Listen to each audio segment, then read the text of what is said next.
ఆస్వాదించని శ్రీచక్రాన అన్నమై ఉన్న ఆది నారాయణి నీ వాత్సల్యమాస్వాదించని మనసు అయిపోయింది. మా అమ్మాయి కళ్ళు ఒక్కళ్ళు కూడా సపోర్ట్ లేదు, అందరూ అబ్బాయి కళ్ళే సపోర్ట్ ఉంటున్నారు.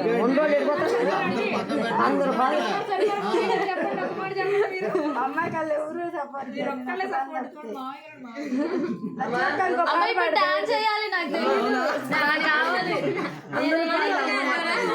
ఈ పిల్ల పాట పాడితే మీరు డాన్స్ చేయాలి. పిల్ల పాట పాడిద్ది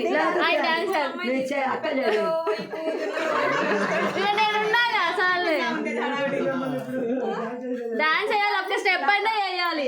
ముందు అమ్మాయి వేయాలమ్మా, పాట పాడుకుంటా. ఆ పిల్ల పాట పాడిద్ది. మా అబ్బాయి బుల్లెట్ బండి నడుపుతూ చేస్తాం, బుల్లెట్ బండి కూడా తెప్పిస్తాం. పాట వేస్తుంది, బుల్లెట్ నడుపు. ఒకటి ఇట్లానే తిరగండి అంతే. బాగా స్టెప్ కాదు, అమ్మాయి స్టెప్ వేసి జరగండి, ఒక జరగండి. అమ్మాయి పాట పాడాలి, బాగా డాన్స్ చేయాలి అంతే. అట్లే పాట పాడుకుంటే ఎదురు వేయాలి. పద్మ నువ్వు పాడు, బుల్లెట్ పాడు, ఏదైనా పాడు, డాన్స్ పాట వేయాలి అంతే.